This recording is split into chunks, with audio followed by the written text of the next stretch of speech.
okay? We are. Good morning, and welcome, and thanks for joining us again for the last morning of our Global Prevention Summit. Thanks to those of you joining us online, as well as those of you here in Annecy. And just to say, over the first couple of days, we've had about sort of between 200 and 300 people who've joined us online. So it's really great to actually have you there. But whilst you are online, please do feel free to add any comments or questions to the onto Slido, and we will get them here in Annecy and try to answer them for you.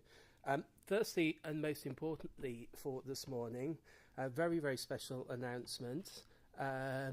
Happy birthday to Sophia. It's my colleague Sophia's birthday. So I think we have to at least recognise she's given up her birthday to be with us, in this hell of Annecy. It's a tough life. And then secondly, I'm just going to pass over to Lindsay with some practical questions. Just very, very quickly, I think I've spoken to most of you already about transfer, or there have been arrangements previously made, but if there's anybody I haven't spoken to, if you could just quickly raise your hand. Fabulous. And you're sorted. Lovely. Fabulous. That was all. That was me. Great.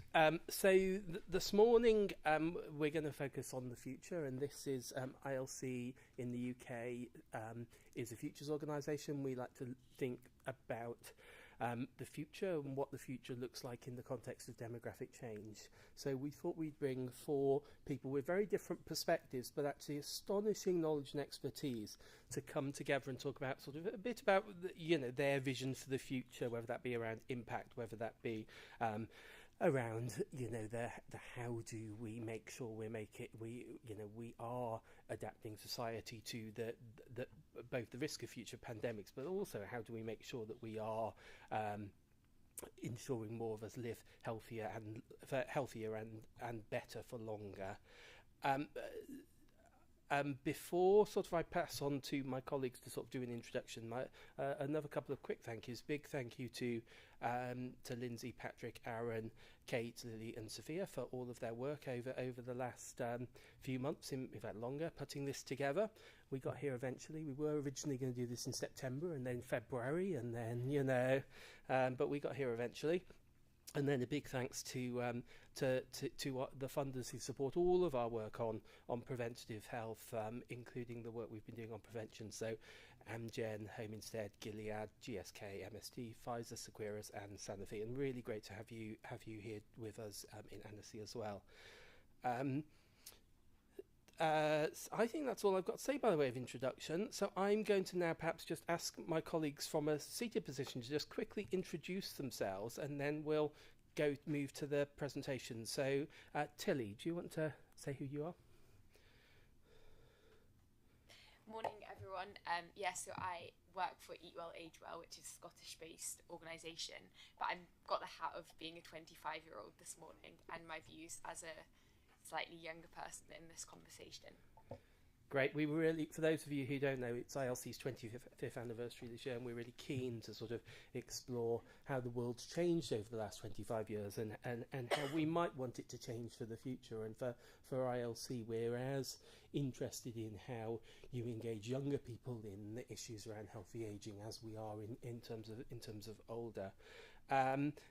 Nicola, I won't call you an honorary actually again, I promise. That's okay. I'm actually affiliate, that's fine. Hi, good morning. I'm Nicola Oliver. I had a previous career in the NHS in the UK as a nurse, and now I try and help actuaries understand where future risks to mortality and longevity might come. So are people going to live longer than expected? Are people going to live shorter than expected? So that's what I do. Great, thanks Nicola. Mark? So, I'm Mark Chataway. I'm a management consultant working in health. I do a lot of work around policy analysis, policy influencing, educating policymakers, trying to get evidence-based policies accepted. and I do a lot of work in communication, so working with media and social media to try and get, again, evidence-based health messages. Great. And finally, Julia, who's come over from the US for us. Thank you. My name is Julia Ferre. I work in the UN program on aging in UN DESA, and my team is the focal point on aging issues in the UN Secretariat. And today I'm here to talk about the decade of healthy aging. Great, thank you very much. So I'm going to take a seat and pass over to Tilly, and then there'll be some time for questions and discussions after each of the speakers. So, Tilly.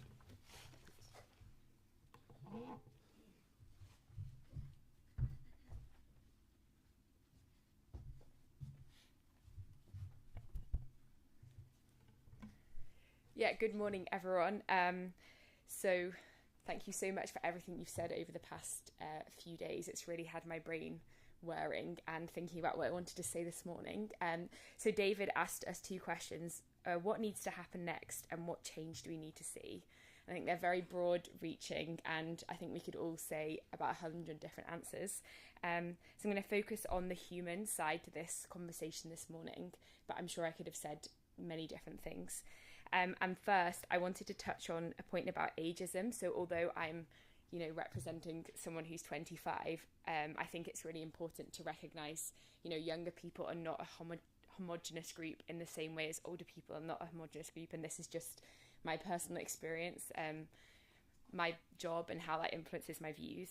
I mean, I've personally had lots of ageism happen to me working in this space, people saying you're young, like what views do you have? And I think if we're already starting out in that approach, then how are we ever going to engage younger people in this conversation, So I think that's a really important point that I just wanted to start with. We've got to move beyond looking at any social group as everyone being the same and having the same characteristics, and that's how we're going to forge this intergenerational future. So I want to draw on my experience engaging with policy. I know Mark's going to draw on this a bit later on, but how we bring the human into this conversation, because I think that's a really part of everyone understanding what this vision looks like for a healthy aging, a healthy society. We've taken a very high level approach, I think, and obviously a lot of you work at a very global scale, whereas I'm working at a national scale and a local scale. I have those conversations very regularly with older people, and I think that's a big, I don't want to say it's a criticism, but I think it's a big challenge of this room right now. We know where is the older person representation. So bringing that story and that human connection, I think, is so important. Whether that's Tom in rural Galloway in Scotland to someone in the Highlands to someone in Glasgow, and that's just at a Scottish level. What about worldwide? And bringing those people to the forefront of this is just the most important thing, in my humble opinion. So yeah, that's kind of what I'd hope to talk about this morning. I think for some aspects of aging, it's very difficult to demonstrate the kind of impact. It's very hard to show. Maybe it's easier with immunisation, the field that most of you work in, but when we're talking about undernutrition, we know that social eating encourages people to eat more, but that's a much more difficult thing to evidence and to show that impact. I think that's really important, where we're bringing back to the stories and the human. How do we do that? So I think COVID has really been an interesting, and Nicola spoke about that earlier, and she will be talking about future pandemics later, but this shift in thinking, what opportunities can we bring and how can we forge these connections across different areas of policy? So, for instance, for me, food and health. So I know personally during the pandemic, I saw a shift in how I related with food. Maybe we were only allowed to go to the shop, once a day, or there was barely any food on the shelves and we had that choice taken away from us. And I think using these, how can we engage policymakers to see how that could feel for them, and bringing that human element, that individual element back to this is so important. So that's in relation to food. We're drawing on that and have been able to use that. And you probably all had that own personal shift in relation to your own food consumption during the pandemic. Maybe it was that you never ate with anyone else for like 3 months, or all these wider things. I think we need to bring back and try and demonstrate when we are having these conversations about the future and actually engaging not just policymakers but the broader population, because it's really hard to show people what that looks like in reality, and that's why the human is so important. But I think it's also about relatability. bringing the individual to like the front and centre, and linking that back to the system, which is easier said than done.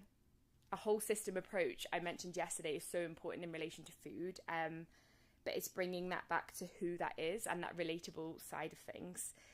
So I often represent thousands of older people at a Scottish level, and I'm at this advocate, but it's about their voice at the end of the day. And I don't really know, I haven't necessarily got an answer, but I just want to kind of reiterate that. And I think that's really missing from this conversation. And how do we make sure that that is front and centre? And perhaps this is more of a rhetorical question rather than this is the answer.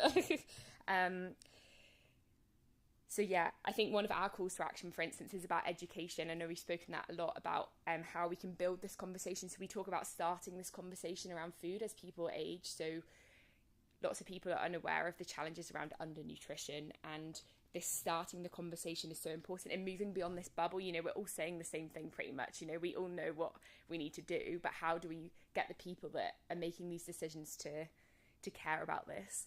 And I think this is where joint working is really important. How we've brought together so many different sectors. I know the voluntary sector, we were talking yesterday evening about, you know, the voluntary sector have been so agile in responding to the COVID pandemic across the world. But how does that relate back to this future planning? I know it's more difficult in the private sector to do that, but there are ways around this. And I think COVID's shown us how we need to move beyond this really bureaucratic system. So I work as one of my hats as part of the Scottish Food Coalition. So that's a collection of civil society organisations, over 50, who are all working to transform Scotland's food system and obviously the wider food system at large. But how do these issues, you know, around environment and health connect together? And it's kind of demonstrating that why that's important. But also about compromise, I think.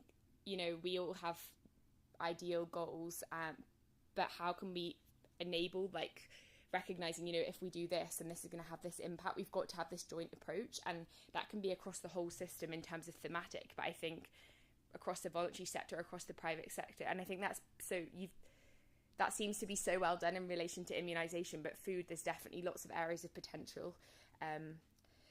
So I always come back to this quote from Desmond Tutu. I'm sure many of you have heard it before, and you might guess what I'm going to say. He said, "There comes a point where we need to stop just pulling people out of the river. We need to go upstream and find out where they're falling in." And I think what we've all shown over the past 2.5 days is that we all really know the why. You know, we know why this needs to happen. We need this whole system approach. We need this joint working, and that shows the kind of why. But it's the how. How do we achieve that? And that's like easier said than done. But I think there's some things, other learnings from COVID as well as this joint approach.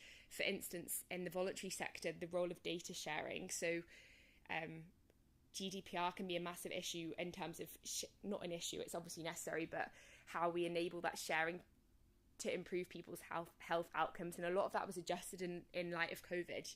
There was lots more sharing between different sectors to ensure that we could help those people that needed it in the here and the now. And lots of bureaucracy was kind of lost overnight. So many people work together, and I think how we bring this collaborative work into the future is so important. We should all be on the same page, really, and I know that we need some sectors do need competition and healthy competition, but how can we bring that back to it not being an echo chamber and linking it back to the people? So I think it's about the human voice and how we bring that into going forwards. I'm sure Mark will talk on that more, about joint working, but also about political engagement. So when I talk to politicians and civil servants and policymakers, you know, a narrative that often comes up, and you probably all have the same thing, is about quick wins. You know, go into a meeting, well, what would be a quick win? And it's like, well, how do we move beyond that? And I think that's where human comes into this, the individual level. Obviously, money's important, and we've talked about that a lot, but how can this have an impact on an individual's life? And that's obviously different for all different types of prevention. But trust and taking this life course approach is something that I felt is a really interesting theme that's come out of this conversation over the past few days.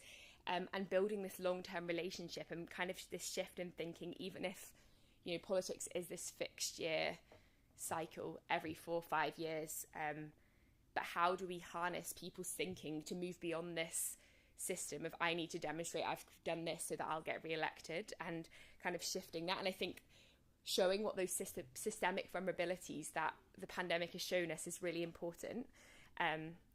So I suppose rather than saying how and what my vision would be, I'm talking more about what values I think we need to take forward. And I think that's equally as important, because then it enables you to think, actually, is that something I've done? Have I got the older people's voice in this? Have I ensured that I've engaged with people across sectors? Because otherwise, I think this is great, but is that going to happen in reality? So I want to talk about a case study of work. I've spoken to a few of you about it, but so the Good Food Nation bill has been going through Scottish Parliament. I've been working on this for 3 years. And it's been a great example of this collaborative work and joint working. But it was really weak when it came out in its first few stages. And we've been really working in this final stage and calling for an independent food commission to be part of this bill. I mean, that's so important in so many ways, to hold government to account, you know, to provide this expertise that so many people in this room would have, and also moving beyond this 5-year, 4-year cycle around thinking around politics and policy change. And I suppose, well, how does that link to this future vision that David asked me to talk about? I think it's this moving beyond the why narrative to not just the how, but the who.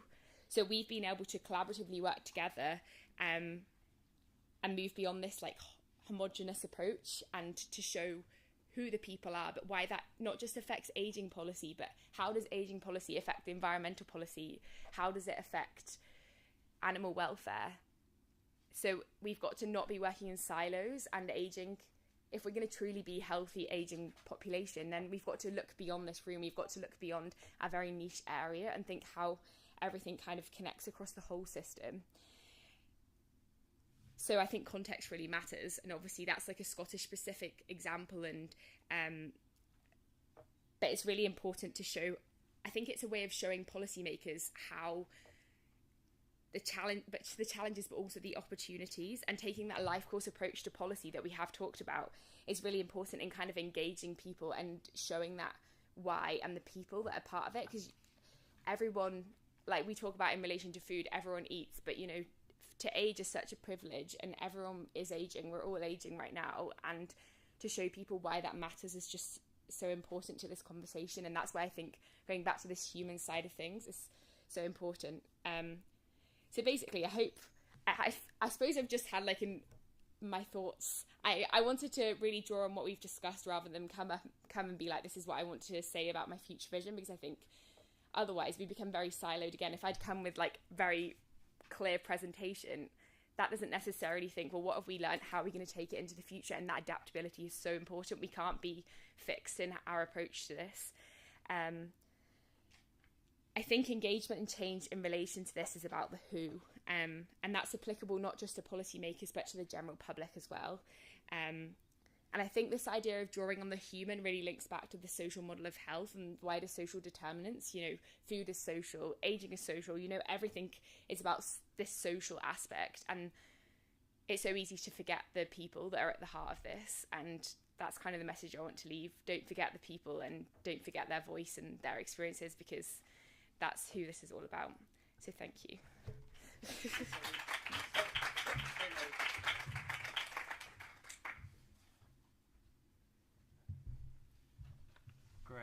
Great, thank you very much. I was struck by the point about sort of the social eating point, and the story I said yesterday about the guy in Hong Kong who hasn't eaten out for 2.5 years, partly because he hasn't had his vaccine, but actually also there is a really interesting issue that's starting to emerge that our colleagues at Stirling University have been working on, with this a culture of fear being developed amongst some groups of older people in terms of engaging with society now. So that we started Monday with Sophia talking about the longevity dividend. That one of the real risks to older people spending is that actually there is going to be a real fear of getting back out to restaurants and cafes and bars, and there is already some academic evidence that's showing this is true. So we absolutely need to make sure that we find ways of supporting people back into some of that social. Absolutely take your point about ageism and it impacting on all ages, and I have many a rant in the office around the token older person, which is very, very common in the age sector. But actually on that one, and I'm not saying how do we reach younger people, but I sort of am in that, we all deny we're ageing, and old age potentially feels a lot further off when you're younger.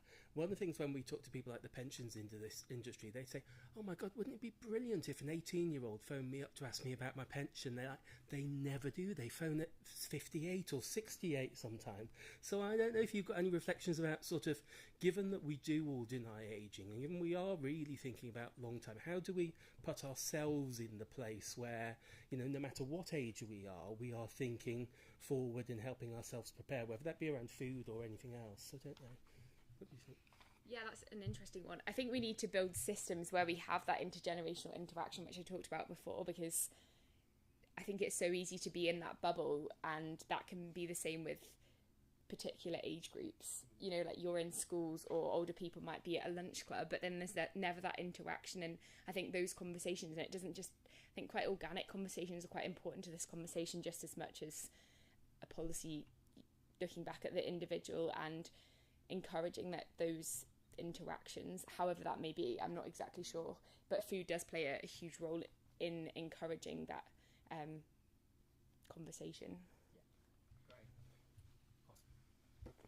Just a simple comment. As a dietitian, do you know that once you finish your growth, you are starting aging? So by 18, roughly, you are starting aging. But you have such a little that you don't know about it. And you start feeling it in your 40s, 50s, 60s, depending on the people. No, absolutely. And the slightly, I don't know the science here, of course, but I went to see Lord Winston, Robert Winston, once, who speak at an event, and he argued that actually we start aging in the womb. So actually, even before birth. So this is cheery start for us. But no, absolutely, I think definitely. Go on, Julia, and then Sophia. Well, thank you for such a great, interesting presentation. I just want to say that I agree completely with the need to include older persons. And in fact, I'm going to be talking later about the decade of healthy aging, and they're really making an effort to include the voices of older persons. And now, actually, we're working on developing it's called the Healthy Aging Collaborative, which is another network within the decade. And they have three main components. So one of them is a council of older persons. Sometimes it is a little bit challenging to do that inclusion. So, I will give you my email so that you put us in touch with older persons that can participate in all the events that we do. Thank you. Yeah, thank you. I mean, in Scotland we have there's a parliament, so the Scottish Older People's Parliament, and some local authorities have like an older person's champion. So I think things like that are so important. But again, it's making sure it's not just a token older person, and how we can ensure that those voices and everyone who wants to engage. Because I don't really like the word hard to reach, even though it was used here. I think there's a reason why people are not able to be reached, and how can we ensure that those people are part of the conversation as well is so equally as important. No, absolutely. The hard to reach one's always a very difficult one. I'm as someone who sort of grew up, let me be more patronising. In the sort of user involvement sector, I've become increasingly cynical though, and increasingly worrying that actually both in terms of older people and younger people, where I started, and the disability movement, that we're sometimes expecting lay individuals, and that I would include myself in most areas, to solve very extraordinarily complex problems without actually providing the right sort of support to allow people to do that. And I actually think we're in a really difficult place, coming to your point, Julia, about how we engage the right sort of people, because actually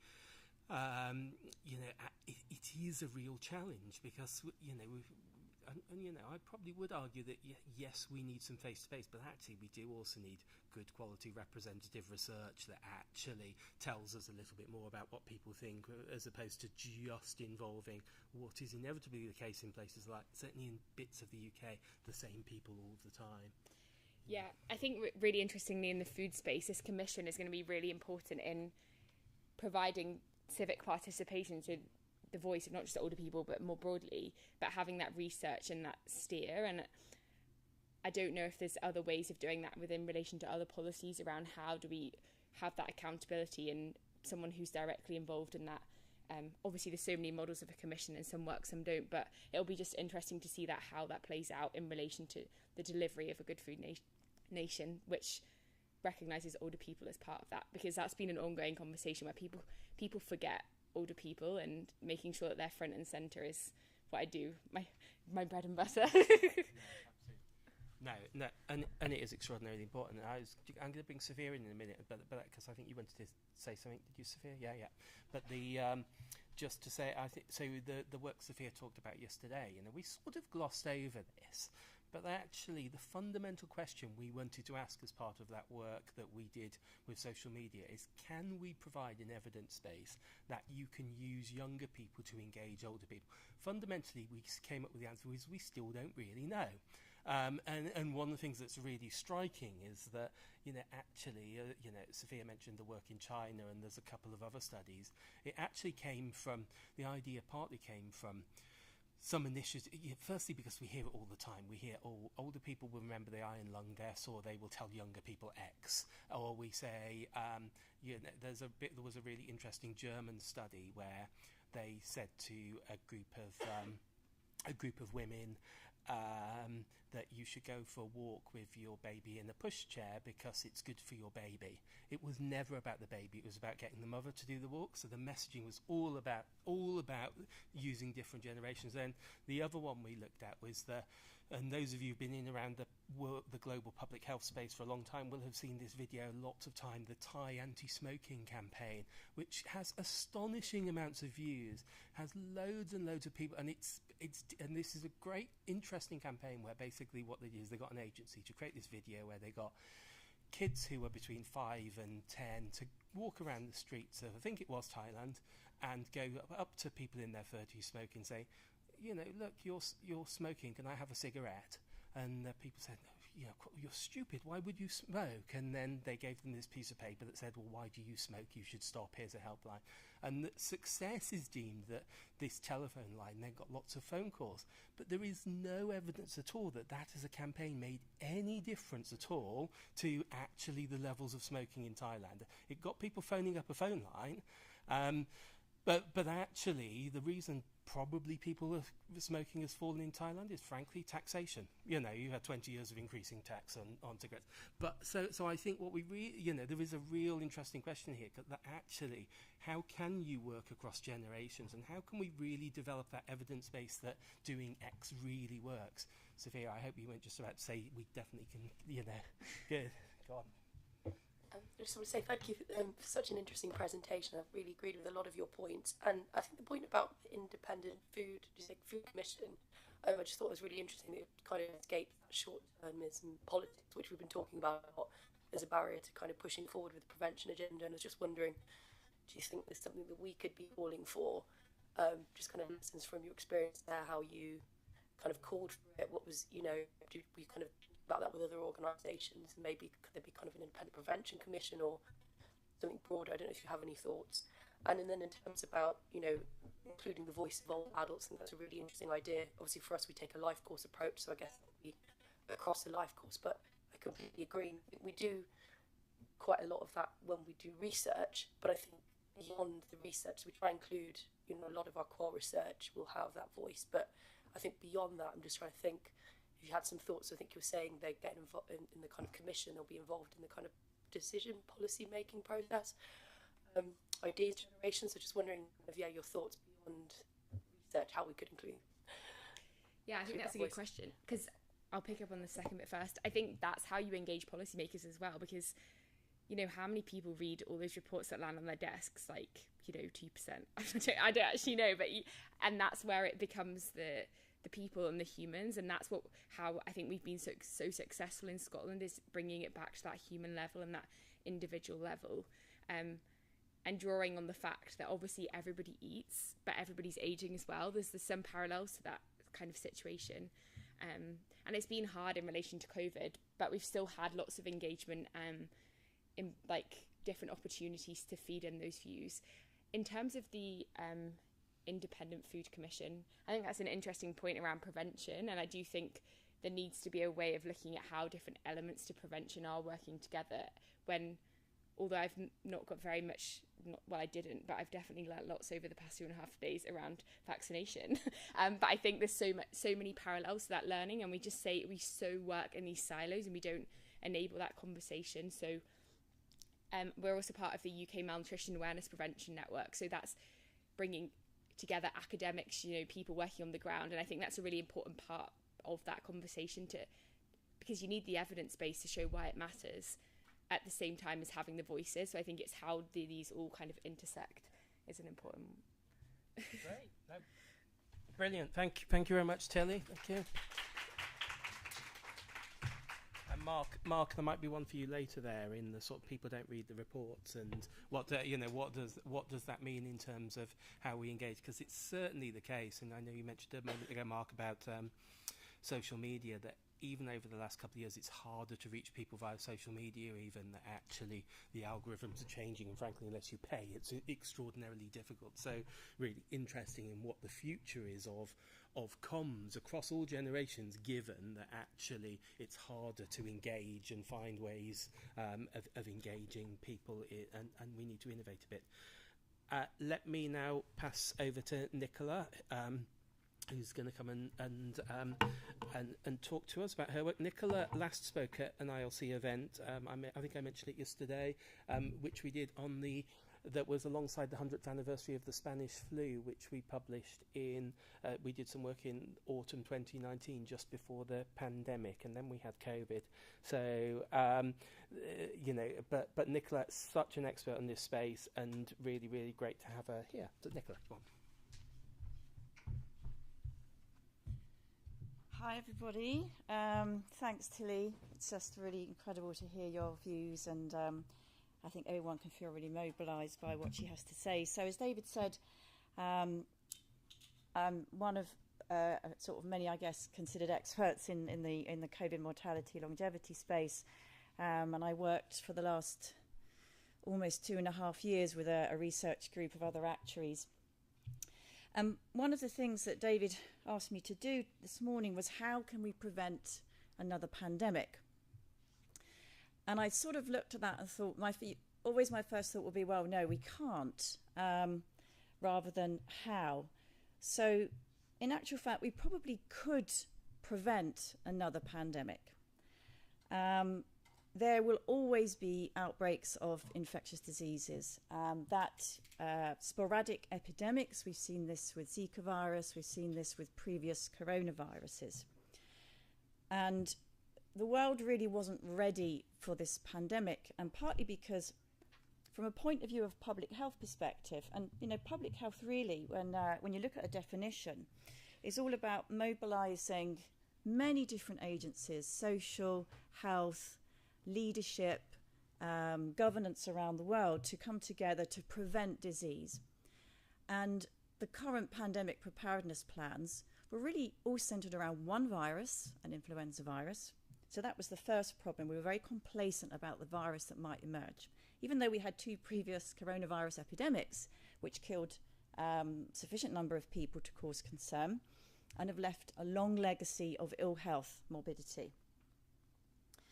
And in fact, the SARS-CoV-2 virus has a particular predilection for the types of cells in your body that present a type of protein called ACE2. Those cells presenting ACE2 are present throughout your body. An influenza virus will attack your lungs primarily, and generally doesn't go very much further than that. But unfortunately for us, but very fortunately for a very successful virus like SARS-CoV-2, it's able to attach itself to your kidneys, to your pancreas, to your heart, to your brain, to your complete cardiovascular tree. So what we are going to end up with, unfortunately, apart from the tragedy of the immediate excess mortality, is a legacy of morbidity that could potentially translate itself into a mortality burden going forward. We're already seeing evidence of this. We have seen new onset diabetes in people who have zero risk of diabetes, even in children. We have also seen the evidence of clotting cascade issues, so young people presenting with stroke, again in a previously low-risk population, and that's because this virus also successfully disrupts your ability to clot your blood or not clot your blood. And so on and so forth, renal damage, pancreatic damage, as well as what we understand now about the ongoing fatigue. So we focused on one virus, and that's where we got it wrong. So in terms of pandemic preparedness, we need the world needs to approach this looking at a number of different emergent infectious diseases. And as I mentioned, SARS and MERS should really have taught us a little bit about these coronaviruses. So can we actually prevent another pandemic? Well, I'll look at this in two parts, really. Can we contain those outbreaks of emerging infectious disease sufficiently? And can we actually prevent those emerging infectious diseases? So I'll deal with containment first. What we really need is a much more joined up surveillance system of these infectious diseases, and we need to stop thinking in isolation from country to country. So a much better structured global health governance system is what we need. I mean, WHO have done an amazing job through the pandemic, but unfortunately the governance at WHO has become very slow. That's the nature of large organisations that are here to advise us. So governance of organisations such as WHO need to be simplified. They need to be able to move really fast. And their job really shouldn't be about, hey, this is the pandemic, it started on this date in 2020. It needs to be, okay, we're forecasting a little bit more. We've seen these outbreaks of infectious diseases. Let's actually have a preparedness plan that gives us all sufficient time to prepare. So we're looking at agile and streamlined decision making across the globe. And it shouldn't be down to the World Health Organization to do this. We need much more structured global health governance. Can we prevent those outbreaks of disease? Now, that's a question that is multi-layered. And really, at this stage, I would say probably we can't prevent those outbreaks. And something that Tilly said, absolutely right, you can't be rescuing people out the river, you've got to go and find out what's going on. How are these disease outbreaks occurring? We can't be firefighting. So it really goes back to something I mentioned on the first day. A lot of these outbreaks of infectious diseases are zoonotic. That means they've crossed over from an animal species into the human species. And how on earth do we deal with that? We have a declining habitat, lack of biodiversity within certain environments, and there's plenty of research evidence, and I'll talk to people individually if they're interested afterwards, that tells us that lack of habitat, lack of biodiversity gives rise to competing animal species that really shouldn't be dominant in that particular ecosystem. They come into contact with human species, and then we have this transfer of viruses to people that previously wasn't a problem. So we need to be surveilling zoonotic emerging diseases, and certainly reduce contact between certain animal species and the human species. How do we do that? We identify fragile ecosystems. We work together across agencies, with communities and with governments to try and raise awareness of these problems, because in many cases this kind of activity is happening in low-income countries where, for instance, palm oil plantations are the only way for farmers to make money. And there's a direct correlation between destruction of normal habitat, planting of palm oil trees, and the emergence of zoonotic disease. Habitat loss has contributed entirely to that. We have plenty of pandemic preparedness plans around the world, but they're pretty much based not on public health principles, which is really frustrating because they should be. We shouldn't be having a pandemic preparedness plan that launches into action when a pandemic is announced. There should be a low background functioning activity of all governments and all health organisations. In the UK NHS, they regularly run what they call disaster practice scenarios. So that could be, there's going to be a major air crash just outside Heathrow. Everybody knows what they're supposed to do, everything is ready, and these are extremely successful in terms of how first responders, primary care, secondary care, social care, everybody will mobilise. That stuff is all sat there waiting. If we didn't have that, then there would be a huge amount more deaths in some of these large road traffic accidents, for instance. That's how we need to be approaching a pandemic preparedness plan. We know that things like procurement of medical supplies works really well with economies of scale. So those is just one of the examples that I think that we could implement here. Let's not wait for a pandemic to be announced before we sort of hit the button on a plan and realise that we're not ready. We haven't invested in our communities. We haven't dealt with the health inequalities that exist, because we know that certain segments of society are certainly going to be much worse hit. And we certainly can't be caught out again in this way. I mean, partly because the number of excess deaths has been absolutely extraordinary. The economic damage has been similarly breathtaking. There are now something like 100 million more people in poverty than there were before the pandemic. And in those areas where poorer groups of people are trying to recover from this economically, personally, socially, etc., there isn't the resources to support those people. And in terms of disease surveillance, I think we also mentioned a couple of days ago, this is not an isolationist approach. What we need to be doing is supporting societies and populations where they don't have access to the types of health resources that higher income countries do. There needs to be greater equity, access to monitoring and surveillance.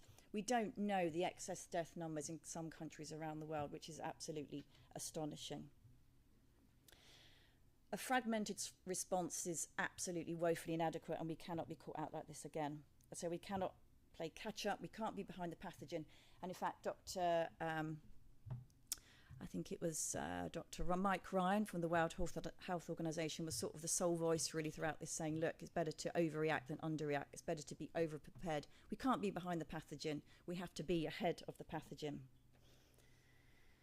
So I think in summary, what I'd like to say, because I'm anticipating plenty of questions, effective health leadership, global health governance. We've got to be investing in communities now. We've got to be investing in our health systems. We've got to use this opportunity to not complain about what went wrong, but make better from what we did before. So public health needs to be at the heart of any preparedness and response. We've got to address our inequalities now. And we need, at the very core, a really dynamic and agile disease and pathogen emerging surveillance system in partnership with the global health governance system. So to answer the question at the end of what I've just said, I would say, yes, we can prevent another pandemic. And there is a potential going forward if we approach what's happening with emerging infectious diseases side by side with the climate crisis, that there's certainly a possibility that we're going to be able to reduce the number of those infectious diseases emerging. So thank you for your attention, and I'm really happy to take questions.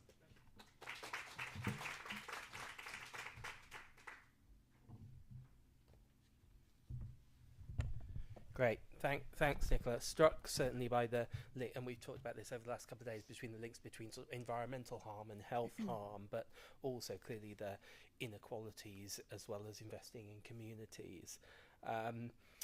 Sort of kick off, you talked a bit about governance, sort of, you know, who is and should be responsible for this, do you think? Is it WHO governance, or is there something we're missing in the global governance or even national governance space? Absolutely. So I think if we take it from a national perspective first, so the pandemic preparedness plan, I speak from the UK perspective, should really involve more of the stakeholders to do with health and social care from that perspective. So rather than just looking at how we might procure vaccines or how we might be able to shut borders or take any of those actions, that we should be asking wider communities how they want to input that those thoughts and processes. From a global perspective, I mean, that's a really tricky challenge, because I mean, the World Health Organization has been around for a really long time, and like all big organizations now, they have a governance structure, they have a decision-making structure that's very slow, sadly. And I think there's a lot of calls, and there is reformation going on inside the WHO since this has happened. So I don't want to kind of be the person that says they haven't done a great job, because they did with what they had, but it definitely needs reform. Great. Question, Patrick. I'm just wondering, obviously during the pandemic, a lot of children have missed their vaccines. So I think the WHO says it's like 20 million have missed childhood vaccines because of the pandemic. I was just wondering what impact you think that might have on being the cause of the next pandemic, and how people or how governments should play catch up on those programs. Okay, thanks, Patrick. So you're talking about a pandemic arising from the diseases that we haven't vaccinated children against. Yeah, where there's gaps. Okay. I don't think we'll see that. I mean, definition of a pandemic is a sort of newly or relatively novel virus that has evaded our ability to stop it moving from person to person. So we have those vaccines in place. So again, I apologise for talking from a UK perspective for people who don't work within that population, but from a catch-up, they're doing really well. So again, innovative work by the NHS in terms of getting vaccine clinics out to populations and getting children back through the door. There are concerns that some of the vaccine reluctance has kind of bled across to childhood vaccines and parents' thoughts about that. But we are seeing, we're seeing good catch-up at the moment. Great.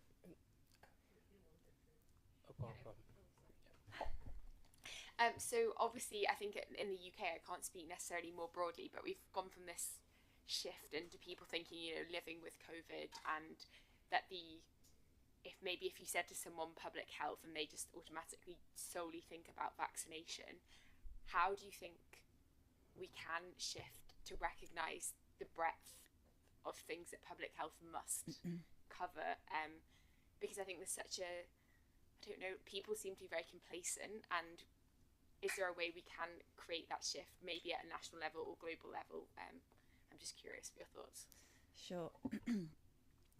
So I think in terms of a public health response, as I mentioned at the beginning, it's not just, yes, it is preventing disease, but it has to mobilise across, a lot of different stakeholders. So we need to engage people from different backgrounds, social care, education, how are we going to redress the imbalance with children's education as well. And I think the sort of key is back down to not being sort of grumbling about what happened badly. Say, if that was the worst case scenario, what's the best case scenario we can do going forward? But the thing about complacency really worries me, because there's this word that's been bandied about called endemic. Okay, so an endemic disease is a disease that sits naturally in the community. Flu is endemic, so is malaria, so is HIV. And they kill people. They kill thousands and thousands of people. So we still have to be acutely aware that this is, even if it shifts to endemic, this is going to have an impact on mortality going forward. Even with annual boosters, this is going to be a continuing problem. Okay, good, Catherine. Thank you for your very large overview. Now, it was really interesting. I would like to paraphrase a very famous sentence from Rumsfeld of the USA, saying that we should be ready to counteract what we thought was true immediately, and we didn't, because we were based on influenza. We should try to be humble in front of what we don't know. And last, we have to know that something we don't know. And so it's exactly what happened during the pandemic. And so to consider that we may predict what will happen is a bit ambitious. We can try to prepare ourselves on a global aspect. I totally agree with what you said and what the previous comment was, but be humble, because we will have some surprise. Yeah, I agree. Thank you. Lois, and then Sean, and then Mette. Thank you. I think this is a really interesting discussion. So, given the economic fallout of the pandemic, what do you think is really the political will to even implement, and do we risk that just we're going into a state of paralysis because we're trying to get back to even where we were before? And what do you see as the path forward there? With political will, the unfortunate thing is that the whole thing became politicised. It was used as a vote winner in France. That's the very least that I know. And it certainly was something that was used to deflect at times from certain other aspects of political activity. So political will always seems to bend to what the people want. So I don't really have the answer about what the political will is. And if anyone else would like to offer an opinion, I'm really happy to hear. Sean? I'm not entirely sure political will does bend to the will of what the people want. No, what I mean is in terms of what am I trying to say? I don't want to be rude, but political will in terms of winning voters over. Yeah. It wasn't my point. I just thought, having been around politics and policy, it's often about what government thinks the people want as opposed to a good democratic question. Maybe to bring in a few other points here, my concern already coming out of the pandemic is that there are known knowns and known unknowns, and it does come to the political will of member states, of countries, to actually address the things that we can clearly see where impact is in terms of health outcomes, the basis of chronic disease. The point I made yesterday about numerator versus denominator is that some of the things that will need to be fixed are going to be long, and the outcomes will be into the future. So how can we compel governments to actually think about their pandemic preparedness plans that address both the known knowns and the known unknowns as well? That is going to take money, it's going to take time, and it's going to take a significant amount of long-term commitment through health system strengthening. How do we do that? Anyone else want to answer that question? It's a big question, I know. But that is our opportunity, I think, as health professionals to find out ways to address that. I mean, in terms of trying to influence that, I mean, the baseline comes down to the dollar, right? If we can make health systems agile, we can create a public health system that's ready, so that when we land with this again, I hope we don't. Undoubtedly, we will see the emergence of, I suspect that an avian influenza virus won't be that long in crossing from person to person. We've seen it animal to person in China with a very high mortality rate, and that's what scares me, even with vaccines. It's not going from person to person yet, but that's what a virus will eventually do. And with unvaccinated populations, we have the emergence of SARS-CoV-2 variants that are not going to be as kind as Omicron. So I don't have the answer. Just money. Great. Mette. Thank you. No, thank you for these very, very interesting perspectives. And just speaking to the known and unknowns, I think that one of the areas I would love to dig much more into is the human and planetary health. So really looking at those connections. We recently did a special report in Foresight Global Health, and feel free, the magazines are up here, where we covered a bit of it. And just diving into that field, it's just scratching the surface. I think there's so many unknowns in terms of how things are interlinked and how we could actually collaborate across those different fields. So my question would be to you, where should we start? Where do you think there would be most synergies to start with? And again, anyone else who would like to explore that topic, feel free to come see me. I think that could be extremely exciting. I just, from my view, looking at how mobilised joint thinking in governments around the climate crisis, we just used to use that same approach and that same blueprint. It makes for headlines. People are very interested. It's mobilised young people to think about it, and perhaps public health pandemic preparedness could be something that would develop that same kind of profile. It doesn't and it hasn't, but it could and it should. Okay. Aaron, and then let's move on to Mark. Yeah, so my question's, I guess, pretty straightforward, but what's your view on whether how well we know about the lessons that we should be learning from the pandemic? Do we actually know what went wrong, what went well? And if we don't, how can we go about not missing this opportunity to actually learn from it? I'm thinking, for instance, so many interesting case studies that have happened on the ground, particularly helping deprived populations, that we're just maybe not capturing the impact. We're not recognizing what went well, what didn't.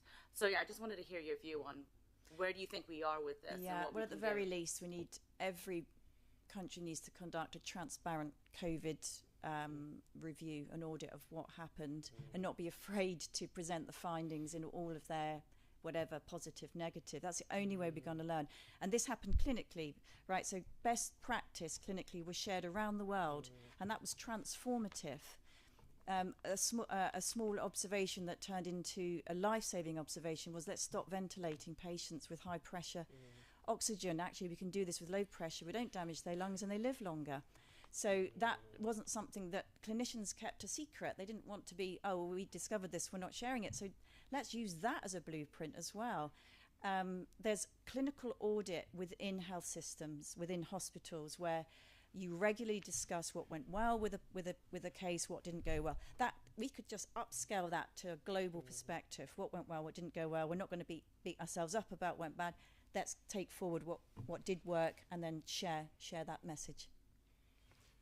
Great, thanks. We'll come back at the end. What I'm going to do at the end, thanks Nicola, is we've actually, after these set of presentations, we've got a bit of time, and I'm actually going to open this to the floor to talk about anything you want to from the whole of the session. So there'll be plenty more time for contributions towards the end. But that's me saying that now partly to prompt you, so I don't have deathly silence at that point. But thanks so much, Nicola. I think there's something about around the question in health, around the sort of the issue around no-fault reporting, isn't there, which is extraordinarily difficult, particularly in a litigious culture. But the sort of situation you have in the airline industry, where whenever anything goes wrong, you report it. Governments are terrified about doing this because they may be sued. But of course you do have, and it's not just governments, of course, the WHO position on masks early on was not strong, was potentially not correct. Even some of the later stuff around masks outdoors was not correct. So you've got into this really difficult place where I think we actually, as you say, need to all recognise what went wrong as well as what went well. And I was with Lois at an event in London a couple of years ago, and I remember a big discussion about policy-based evidence making, and it seems in the world of social media actually we're even in a stronger place with that, where actually it's so easy for someone to slightly manipulate one of those actuarial tables to make it read like what you want it to say, and therefore use that to influence policy. But that's why we've got Mark to tell us how we avoid that and how we take forward the whole good comms, good engagement, and we use sort of how do we influence this agenda in an increasingly complex world? So, Mark.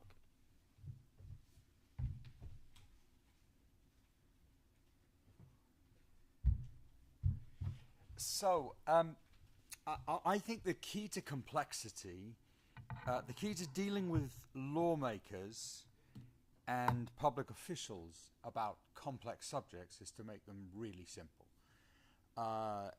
And so one of the impressive things about this meeting has been the breadth of what we've talked about. One of the challenges is, how do you make that accessible to the businesswoman who has 15 minutes to read the newspaper in the morning on the train, and you've got 30 seconds for 15 minutes? How do you make it accessible to the person who's how do you make it accessible to the member of parliament, and you're one of his 20 appointments that day? So what I try to do is focus on making it simple, stupid. Matteo, are we okay for the slides? Perfect, great. So I did a few slides just to help me.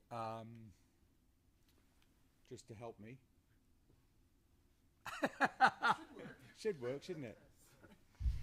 But I did them in Google Slides just to make Matteo's life more difficult. There we are. You can just Thank you very much. That's easier. Yeah, perfect. So I split it into and this is my sort of takeaway. But I would encourage you not to focus so much on my takeaway, but on how I think we have to put it simply, right? So to policymakers, I think if I had my 10 minutes, with a minister, I'd go in and say, you know, this is one of the rare cases, this is one of the great things, we're doing the right thing will also make us richer. And it doesn't happen very often. Usually doing the right thing costs you money, it doesn't here. So we're wasting 3.7 trillion. I think that's if all older people were able to do what they do in Iceland, as most of them want to, and work, which is largely a function of health, we know from other inquiry, we'd be the global economy would be $3.7 trillion richer.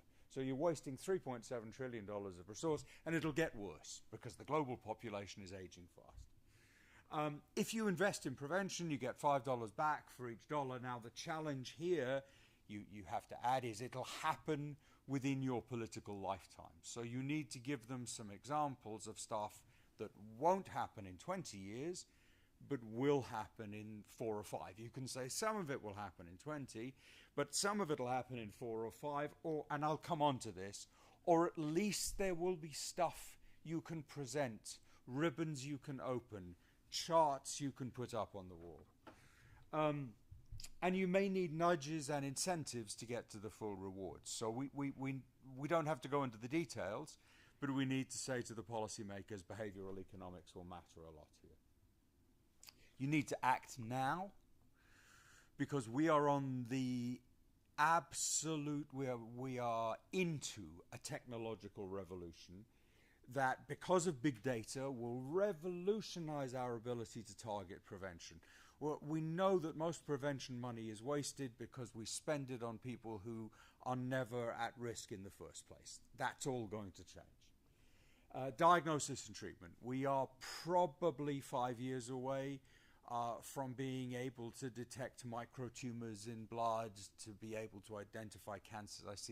I'm reassured because Sophia's nodding and she knows much more than I do, so it makes me feel happy. We're probably 5 years away from this. You really need to gear up to thinking now about how health systems and infrastructure is going to change. And all of this will allow us to do lots of task shifting in healthcare. So primary care doctors are going to be able to do much of the stuff that's done in hospitals and done by specialists in the future. And some of the stuff won't even need primary care doctors. It'll be stuff that can be done using algorithms and friendly faces of algorithms. To follow up on Nicola's point, I'm being a bit trite here. I mean, she was giving a much more considered view. Using Sean's, I think it was Sean who said, never let a good crisis go to waste, right? So never let a good crisis go to waste.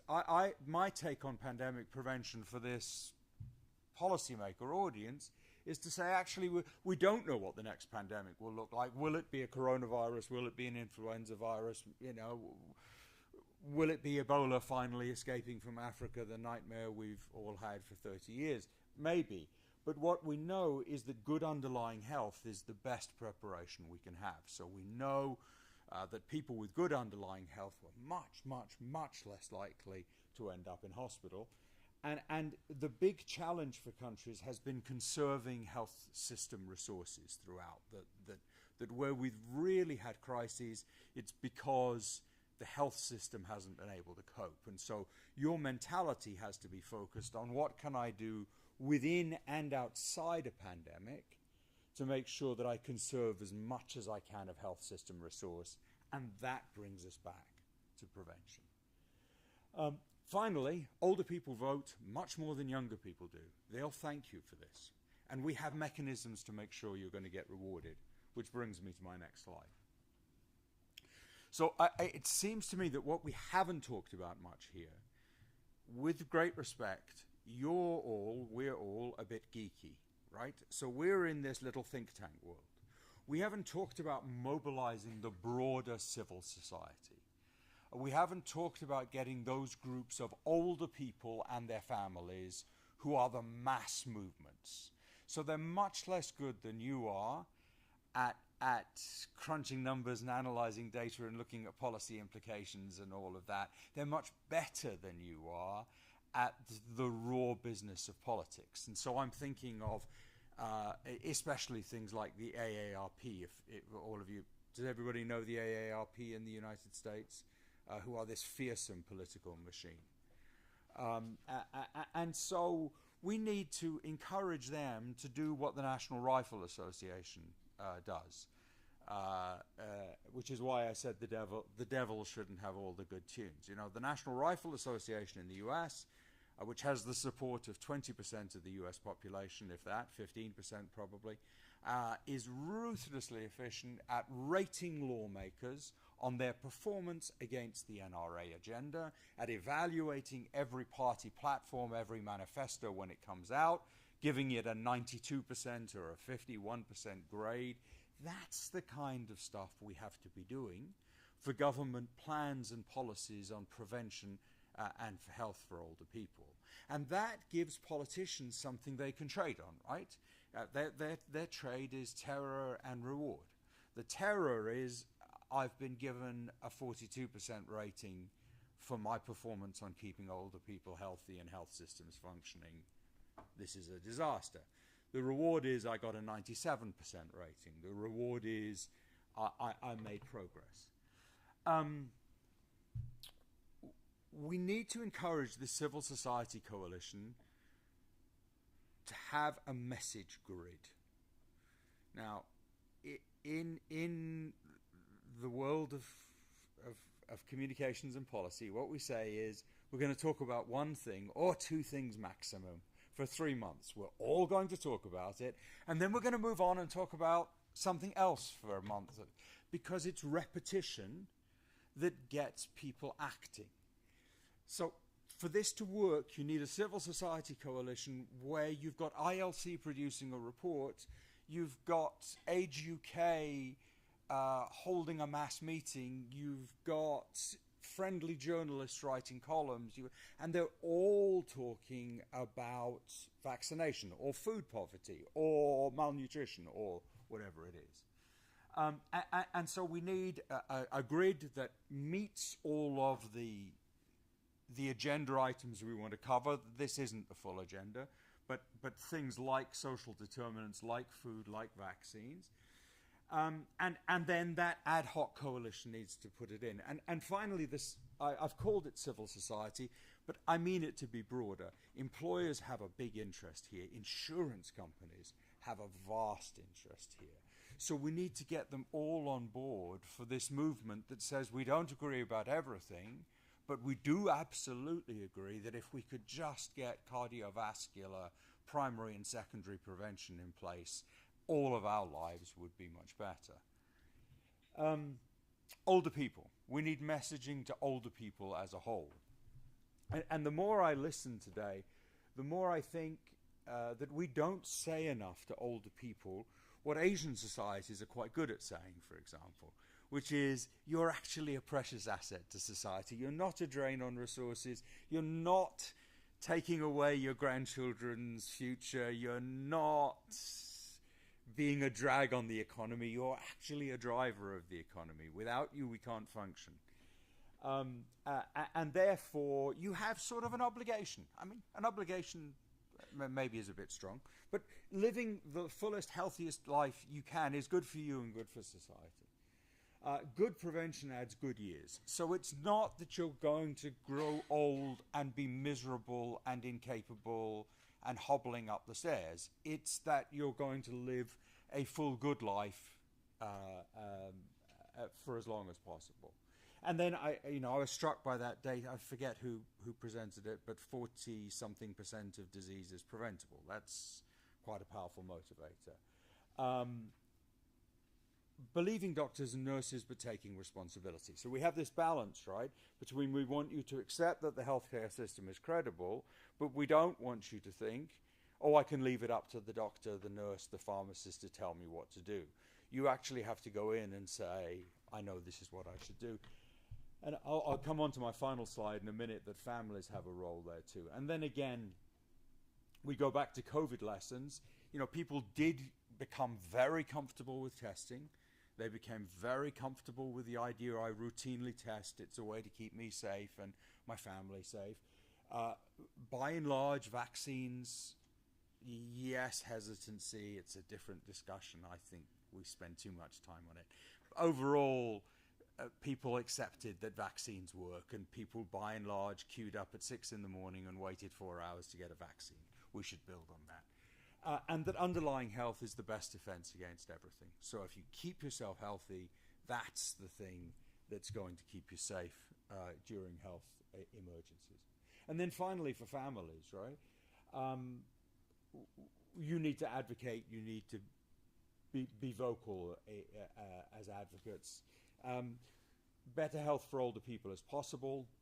This message about the change, it will become more possible. It's going to happen very fast. You need to be prepared. You need to be an ally. That most better health isn't complicated. It's about relatively easy to make changes. We're not saying you have to become, your mother has to become a vegan who does 10Ks every weekend. That's not it.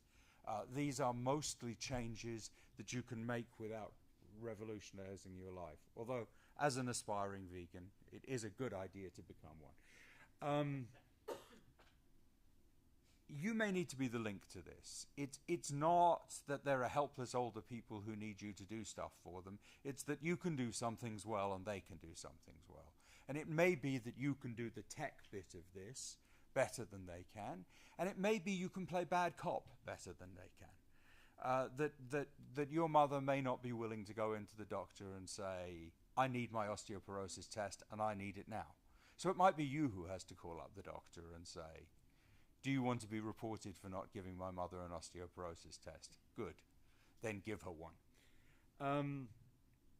And finally, you may have a role in supporting older members of the family, both with this adherence issue we talked about yesterday, the complexities of why people sometimes don't adhere to what they've agreed to do, and looking out for new opportunities and missed opportunities to improve abilities and capabilities. So if it were me, that's how I'd message it.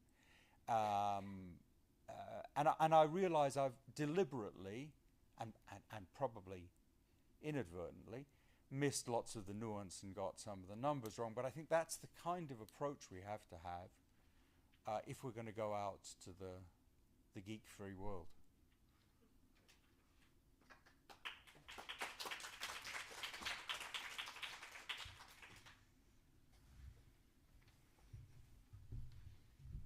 Thanks, Mark. Really good. It's actually about 12 years since Mark and I first met, and that was on a vaccination project. It was. A long time ago. I was actually at the end going to summarise, but actually Mark's done that much better than I will, so that will save us 5 minutes at the end. Because actually, I think there's absolutely stuff for ILC to learn in terms of next steps from there, but also I'm sort of in somewhat comforted by the call to action is similar to what we were hoping to do, whether that be through the coalition of the willing we're trying to pull together, and I think extraordinarily important about the coordinated messages.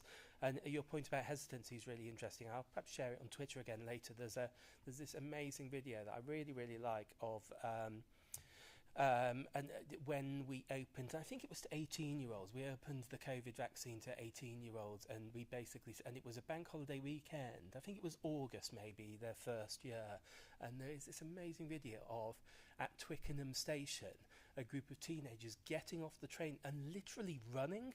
This was thousands of teenagers running for their COVID vaccine. This is not hesitancy, and actually that video in itself extraordinarily powerful because it showed to other teenagers, oh my God, why aren't I running? Really, really good. I'm going to ask you a question first. And you partly inspired by your NRA point, because National Rifle Association, because in some ways, I'm not being in the US, we've got Lois who might may know more, but my sense is that last few months is they've been slightly weakened, and that there is another organisation emerging called the National Sports Shooting Federation, who appear to want to take a slightly different route and think that a deal is possible. You're not convinced, but actually what's coming from that is actually, is there something about the way in which the news and the policy agenda is developed that is so predictable and dull that it makes it really, really difficult to get sort of these new messages out. So I was watching, many of you know I'm a World Service man, but I ended up finding myself watching, ITV News or BBC News the other day on the TV, and it was about cost of living crisis, and they had someone saying, energy pricing is going to go up by this. New report says this, it's going to cost this. Then you had someone from Citizens Advice said this is a disaster. Mrs. Jones is going to be in real trouble. Then you had someone from the energy industry should do some more. Someone from the energy industry came up and said, well, of course, we have these schemes to support people, government should do. And you could have scripted the whole programme without even needing the story. And it just strikes me that the news agenda is so predictable that how do we sort of break into that? How do we become a bit more innovative with the messages? How do we, we struggle at ILC because actually we are genuinely, I think, intergenerational in approach. So, I've had long conversations with Newsnight in the past where, they've come on the fence and said, so we've got someone saying, older people are screwing younger people. Will you say younger people are screwing older people? And me saying, well, it's a bit more complex than that. It's just not the story they want. So, how can we become a little less predictable and use that to sort of create perhaps a new narrative that is more interesting and engaging, or are we wasting our time trying? I don't know. When I was a journalist, the way I got derailed off those tracks was somebody saying to me, well, that's one story. One story is it's older people screwing younger people and younger people, whatever the reverse is. But here's a better story. Yeah. The better story actually is that we're all being screwed. Yeah. And then as a journalist, you go, oh, are we? Yeah. And you go, yes, we're all being screwed because people want to spend the money on curing, not on preventing. And if they spent the money on preventing, richer and older people would all become richer. At which point, as a journalist, you start to go, oh yeah, okay. I mean, you're not stuck in a rut, but you can get out of the rut, not by someone saying to you it's terribly complex and I'm going to need 5 hours to explain it to you, but by them saying I've got a better story for you. Yeah, great. We'll try. And most of the stuff I reported on, I was completely clueless about. So if somebody who sounded like they knew what they were talking about told me they had a better story, No, because most journalists are, of course, generalists, absolutely, and covering a very broad area. We've actually got a question now. I'm going to come to Lois. We've got a question via Slido from Roy Sandback. How do we drive governments to encourage businesses that damage health to pay forward? So food, tobacco, alcohol, auto polluters, they've got the funds. And how do we create a public health movement that challenges the companies that cause major illnesses? So that is a fascinating question, and it's an area we've made some progress on, right? We've made progress in tobacco, we've made progress in alcohol, and we've had good impacts on behaviour at the same time. And there was this big argument with economics ministers about tobacco, if you remember, or we're making so much money in tobacco taxes, you can't stop smoking because. That was all one. Treasurers have become richer, fewer people have ended up smoking, it's good. I think there's a second bit to it, actually. The second bit, how do we create public health movement that challenges the companies that cause illnesses? I'm not sure we need to challenge them. One of the interesting things that's happened is government has used the threat of taxes to nudge those industries into doing better. So largely under the radar, the British Conservative government, a number of Latin American governments have said to industry, if you don't cut the amount of sugar, you don't cut the amount of salt, you don't eliminate trans fats, we will impose taxes on you. And industry has responded. And nobody's noticed, which is the success, right? So I think the level of salt in food in the UK, if somebody will know, is down 30% in the last 5 years, something like that. And nobody's noticed. And it's an amazing success story. Because nobody's noticed. Absolutely. No, brilliant. I have to say, I sort of, as being of an age, and we're all of an age, the one thing Twitter wants to advertise to me constantly is bloody new cars.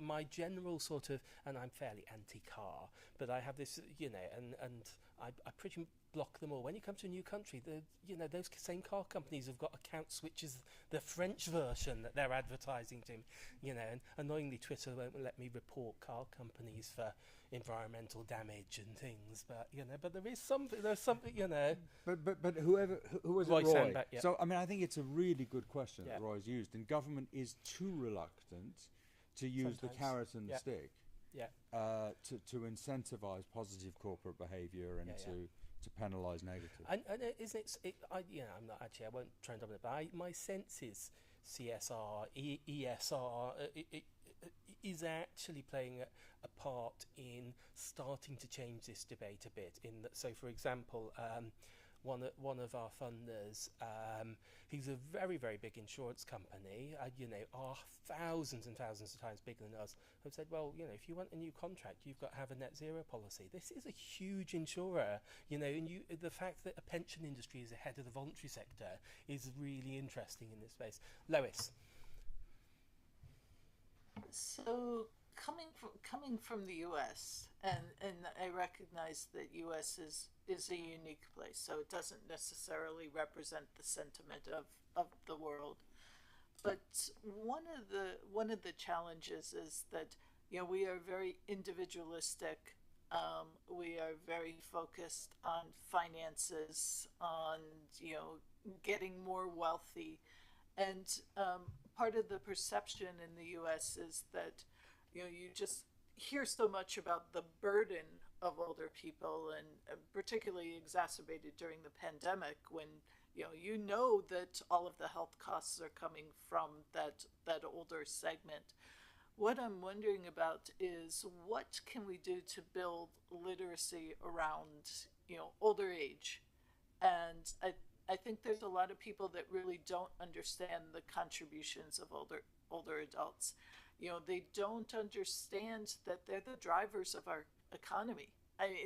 It's completely lost. And so building some of those linkages, I think, are really important. But, it's going to take a while for that to happen. I'm wondering if you have any ideas about how you really make that happen, how you start changing the mindset and the conversation.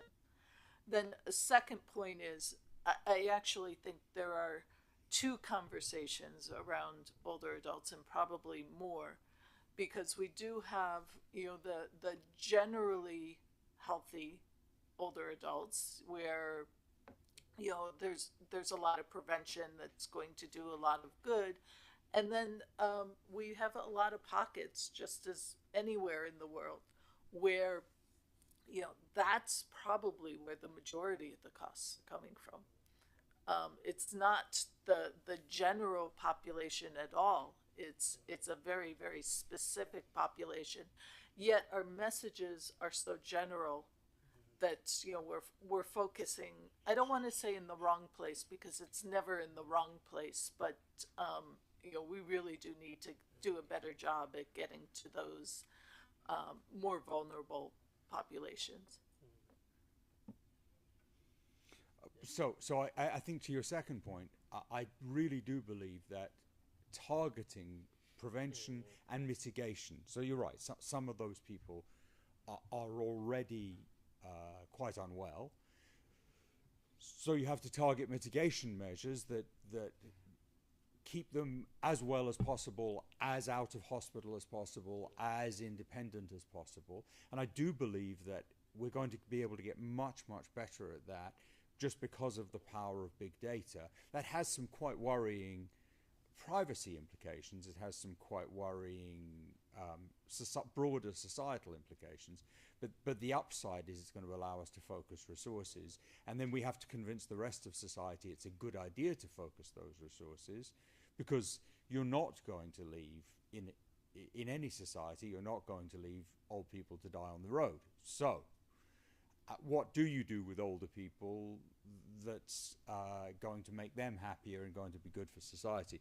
So I think that second part of it is part of the change. I think the first part of it, how do you change the dialogue about economic discourse? Probably being trite again, you probably have to get younger economists saying, you know, we've got this wrong. That actually older people are making a contribution in a positive and a negative way. We've talked about a lot of the positive contributions here, working, unpaid work, volunteer work, supporting daughters and sons who are going out to work. There's the negative that if you keep older people healthy, family capital remains intact. If family capital remains intact, it's invested in business and it has a massive multiplier effect. So we have to get younger economists, I think, because if older economists say it, it sounds a bit self-serving. So I suspect we have to get younger economists to say that and say it over and over again to policymaker audiences, but also to general audiences.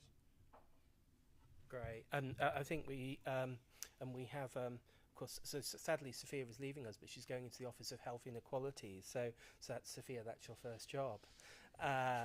Although you're allowed to be younger now, I'm winding up. Just a response from Roy. And for those who don't know, Roy used to work for a big PLC in the innovation side, and he says, yes, nudging is good, but actually regulation focuses the innovation mind, which is, but you know, and actually, if you think about, you know, what generated the best environmental case study that ever comes out is always the Californian regulation around cars in the 1980s and 90s that drove innovation in that space. I'm gonna go on, Tilly, and then we'll. I just have a quick question. So there's a growing movement in the UK around aging without children, and obviously that end slide really frames the idea that, you know, you have children in this aging response. Do you have like a counter? You know, maybe you don't have any I didn't mean it. I mean, I think the example I gave was children. I don't have children, so I must have bought into the stereotype. I was more talking about families as a whole, and I'm not sure it is simply grandchildren helping their parents with IT, because you know, my great triumph recently, by the way, was my niece, who has a first-class honours degree in chemical engineering, was unable to set up my mother's Apple TV, and I was able to set it up. So this was my triumph of last year. So for people that don't have like the formal family, do you think they need that wider like societal system? Or most people have a family. They may not have children, but they have a family, and I do think the family is actually very important. I mean, maybe it's a family of choice. So we shouldn't ignore the fact that some people have families of choice rather than families of birth. But I do think there's a group of people who take responsibility for one another, and it's quite rare. I mean, unfortunately, there are people who are completely isolated, but it's, thank God, quite rare. Yeah. And there were, of course, during COVID, certainly in the UK, bubbles that were created that sometimes weren't families, they were friends, they were different sorts of relationships that pulled together. Sophia, and then we're going to move on to... Super quick. Yeah, I thought it was really interesting all the kind of kind of what messages to focus on. And I was just wondering, you kind of mentioned, you know, some repeated messages of that this coalition of women need to kind of put through in a repeated way. And I was just wondering if there was any, obviously this is kind of subjective, but any, I guess you had it there in that first slide, but any kind of policies we really need to prioritise. You know, in the prevention report, I think you picked out incentives as something you thought was really interesting. If you thought there were any kind of game-changing policies, so I don't know if that pooling prevention and health budgets together or incentives could be one, but maybe there's something else that you think, you know, really that we should just focus on, or just to kind of really emphasise those points, and then maybe the target. But just wondering if your thoughts on kind of what to prioritise, and with the kind of target, you know, the 6% target. I've been having some conversations with people over the last few days, but you know, some people were talking about, should we be thinking about that as a percentage of GDP rather than health budgets, because health budgets are really it's just really hard stretch at the moment. And you know, should we be thinking about calling for that money out beyond health budgets, because it will partly pay for itself at some point. But I was just kind of wondering, you know, in these kind of really difficult times, what we should focus on. So I think I would say that the important bit is to get that coalition, as as David said, the coalition of the willing, that broader coalition. And then it will be a process of negotiation, because in any coalition, it'll be a process of negotiation. And you'll look at the priorities that come out and go, why the hell are we talking about open spaces? That's a distraction. But it'll be very important to somebody in the coalition. And so I think you end up, an effective coalition ends up with a list of priorities, some of which every member will look at and go, well, I'm not really sure, but okay, if it matters a lot to them, that's the trade-off. Yeah. Yes. Yeah. Go on, Aaron, and then I'll come to Julia. Yeah, just on the point about the coalition, because I think it's really interesting. Just wondering from your experience, whether there's any sort of, I guess, lessons, or how do we get it right? Is there anything particularly key that you think needs to happen to get that coalition to actually work and be successful? And conversely, anything that we should really try to avoid, any pitfalls that commonly happen when people try to develop these types of coalitions?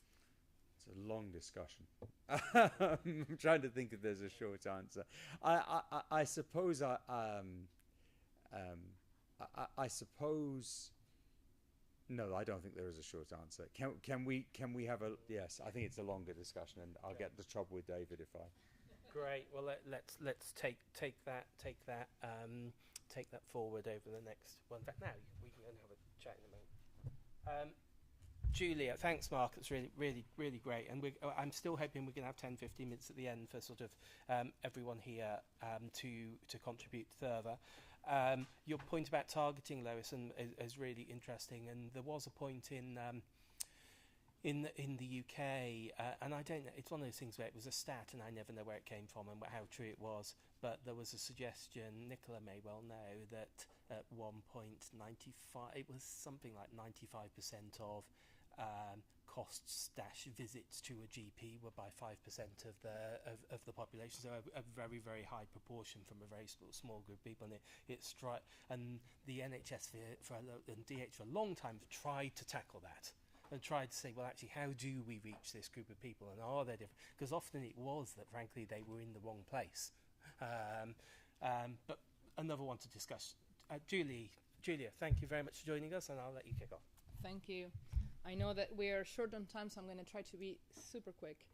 I'd like to start by thanking my colleagues at WHO who gave me some material for today.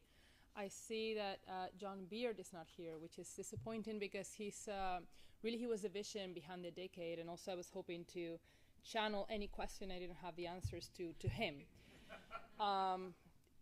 So I've been talking to some of you, and I know that you know the decade, you're aware of what the decade is. But just to, if there's anyone around you who is not aware, the UN Decade of Healthy Aging 2021-2030 was proclaimed by the General Assembly in 2020. And it's a UN-wide initiative that is led by WHO. It has 4 areas of action: combating ageism, creating age-friendly environments, delivering integrated care and primary healthcare services, and providing access to long-term care. So how can we make the most of a decade to move the agenda on prevention forward?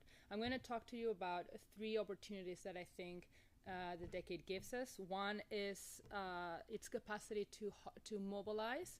The second is the tools that it puts at our disposal, like the platform. And the third is that it can help us improve data, research, and innovation. So the first one is its ability to harness, mobilize and foster collaboration. We've been talking a lot in the last days about silos, and I think the decade is very well placed to break those silos. And I can give you the example of the United Nations, which I think is an institution that is known for working on silos.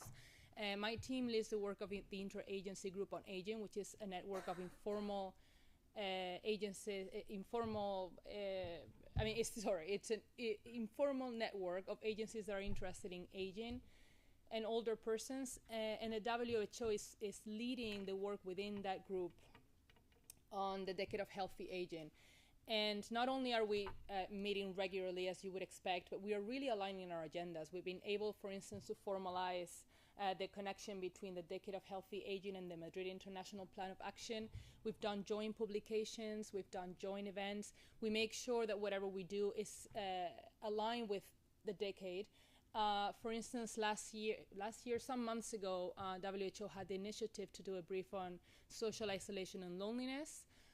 Thanks to the decade, it ended up being a joint publication. We're doing some follow-up activities that are also jointly.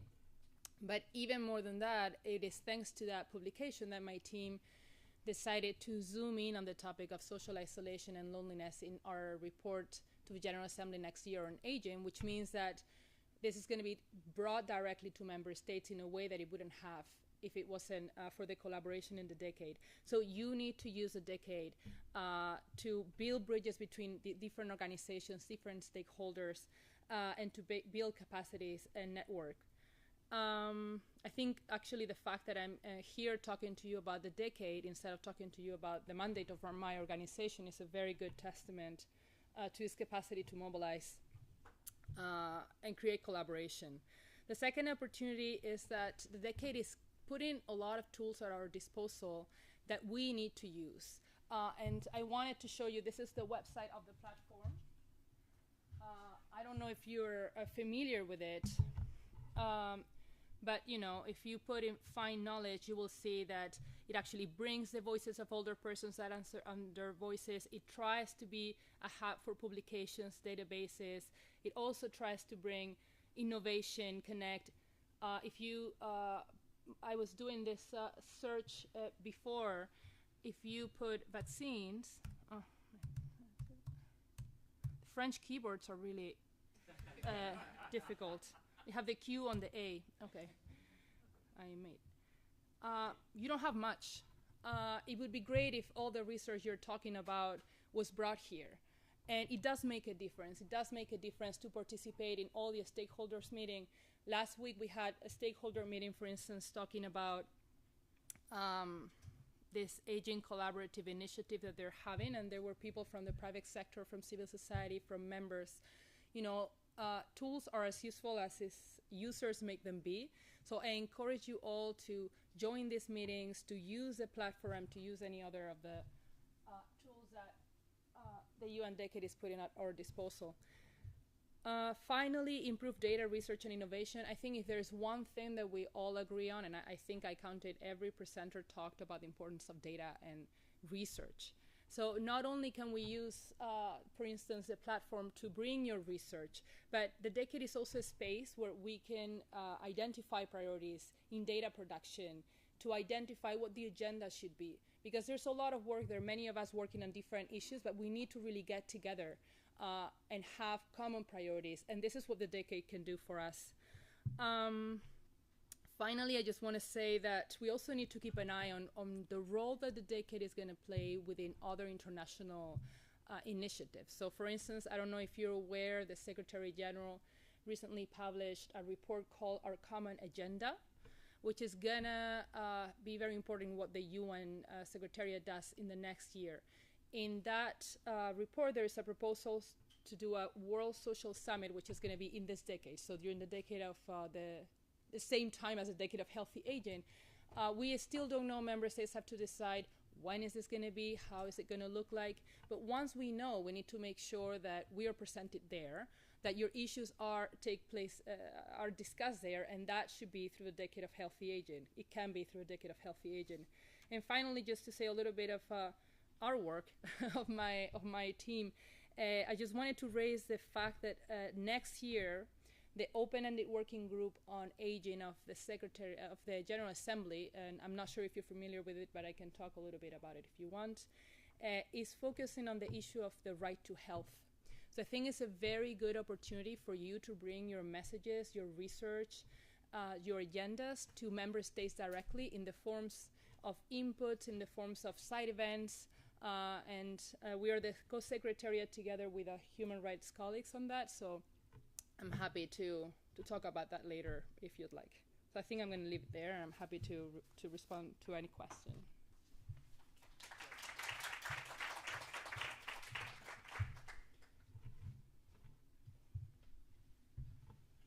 Thanks, Julia. I just got distracted by actually writing lots of notes, so sorry about that. We've actually got Jane. Jane is astonishing. Jane, I think, is joining us. Jane is, it's whatever time it is in the morning in Canada, and Jane from IFA is joining us. I think she may want to both say some words, ask some questions. Is Matteo able to make Jane appear? 2 minutes, 2 minutes. While we're waiting for Jane, does someone else want to go? Sean. Thanks, Julia. I'm really excited about the Decade of Healthy Ageing. In fact, I'm one of the private sector representatives on the Healthy Ageing Collaborative. Something for us to consider with respect for our discussion this week, but also for the broader initiative, is using the measurement periods of the decade, which will be 2023, 6, 9, and then finally at the end of it to perhaps introduce some of these metrics and ideas for how do we track the progress of the decade. Some may be prevention related, but I think there's opportunities to include things that are health system strengthening related as well, as it pertains to the life course of ageing. So I'd love to chat about that at a later stage. Thank you.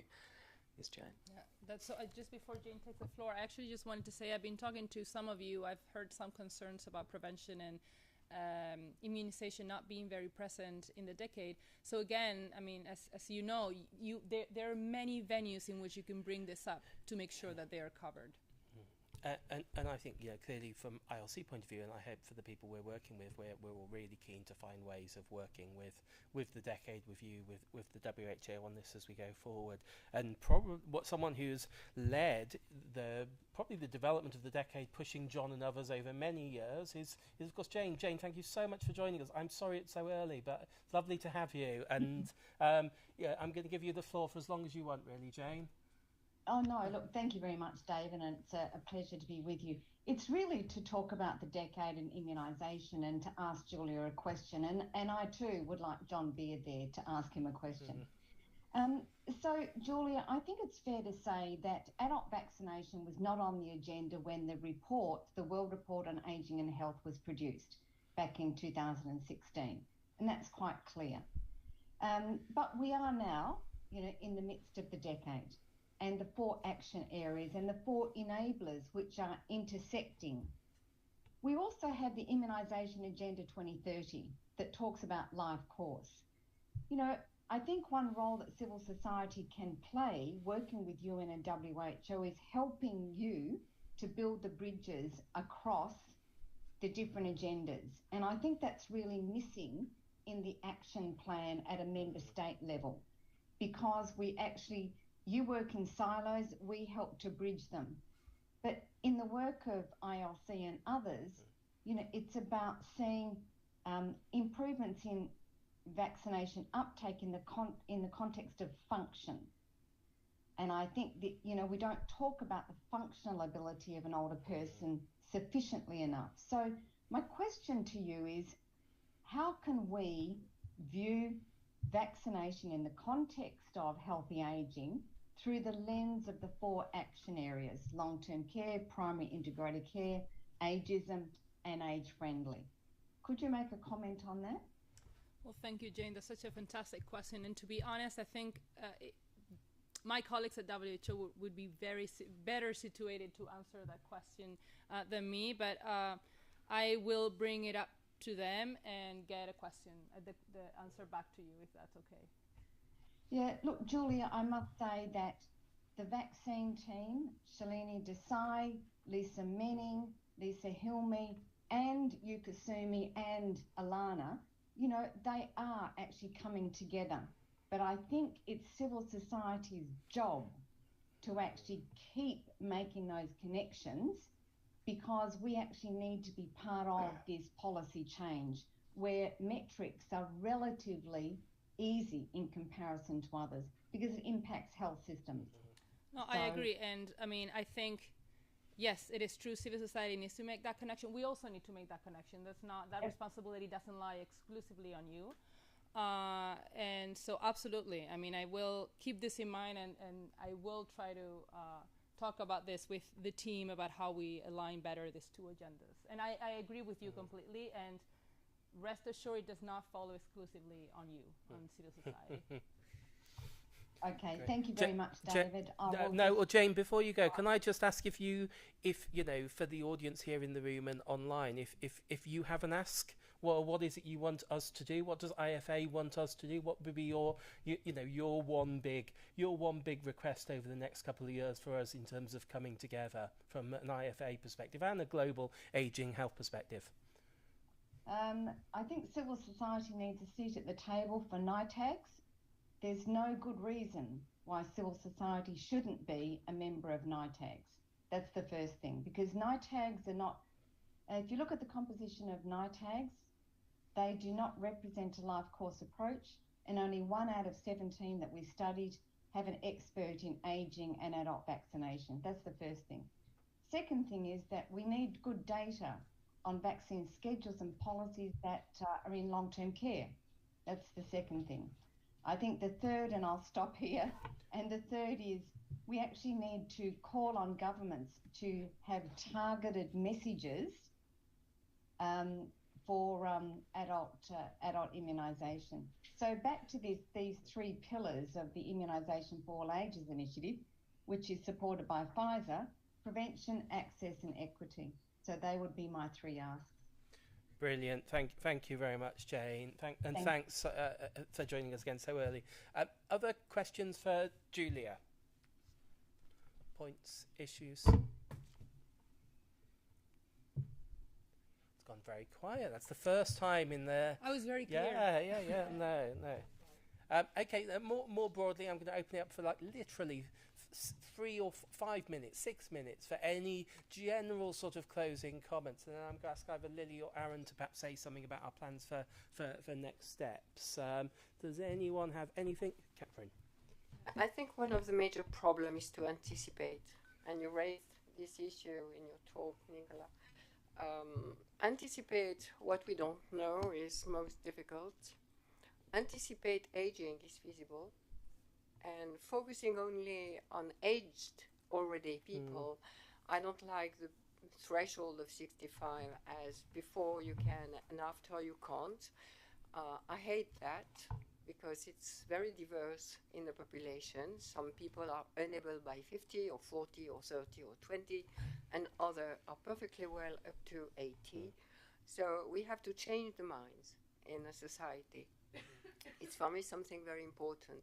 Second, anticipate food or anticipate vaccines, because if an adolescent or even a kid don't understand that he will have to get boosters later on in life, especially when there is some immunosenescence. And once again, immunosenescence starts very early. It has been demonstrated with vaccine. It starts as early as 30 for some vaccines. So it's something wrong to think about before 65, after 65, and this we have to change. Great. Thank you. No, great. Paul. Other one. Yeah, thank you. So I think it's great, and for me, also building on what you said, I mean, there's a lot to do and a lot to learn. But to your presentation, Marcus, we're here with a small group of people having a lot of sort of passion for this, and particularly in terms of also adult immunization. But I think there's so many more that we need to engage, and I'm seeing this as a start of a movement, and then it becomes a coalition, and then it becomes an effect. So I'm happy, and we're very happy to be part of that movement, and I hope we all are. So thank you for this conference as well. Thanks, Paul. Anyone else want to? Okay, I'm not going to draw it. I am going to ask sort of Lily or Aaron to perhaps say a few words. Who wants to do it? Aaron, do you want to kick off and then see if Lily wants to? Yeah. I think over the last couple of days, it's just been such a wonderful opportunity to speak to everyone in this room about some really key issues that we're trying to address. And like you said, the conversation really does not end here. And our plans for the next, not 1 year, but 3 years to really see change is, holding governments to account through our health index to really to track change properly, continuing to engage people at the national and global level with our findings, and also the Coalition of the Willing, which is bringing together key people like yourselves in the room today, to really again hold governments to account with some really key asks around prevention. So I think for us, we realize to try and see significant change, it doesn't happen in 1 year. It does take several years of really hard work, and we're already in our third year of prevention. So I think we've certainly made some progress, but the conversation really just does not end here. And so really excited to kind of continue to engage with everybody in this room, offline, through further events. But you'll probably hear from myself or Lily at some point, I'm sure, to delve deeper on what you've talked about over the course of the last couple days. Lily, I don't know if you wanted to say anything else. Sure. Just very quickly, also thanks everyone. It's been really interesting to hear from all of you. And as Aaron said, and Kate, when we were sort of outlining our plans for the next few years, I think it's really about bringing together, the data, and bringing it all into one place, the people, which are you in the room, and others, and then the kind of story and the how we can actually create urgency around it. And I really liked Meta's point around how can we really build that same kind of urgency that we have, say, with the climate crisis and so on. So we'll be drawing on all of your expertise on that, and looking forward to continue to work together. Great, thanks, Lily. Jane, do you want to add anything else?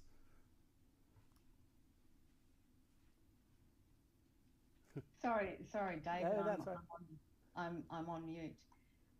Just supportive of the whole framework of prevention in an ageing world, but most importantly, to actually use narratives that are meaningful. And I think we miss the point where we don't use narratives that are meaningful to government and also to colleagues. The IFA really stands for, bringing together unlike.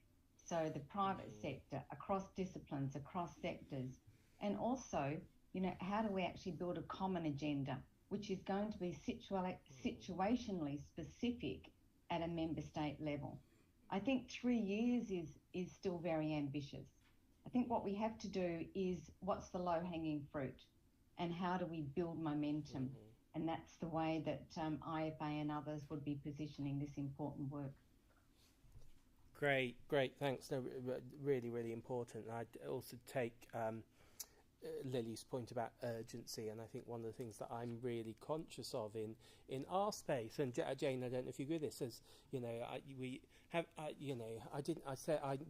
one of my many stories is I didn't have grey hair when I started working in ageing, but actually there are so many areas where so little has actually changed, and I think there is a massive job for us all to actually create a sense of urgency, and I think by working together we can try and do that. We need to emphasise why this is important. And using your point, Jane, storytelling, using the right sort of narratives that is not, and as I was saying to Mark before, not making a really, really important issue boring. We've got to find ways of really making it relevant to people.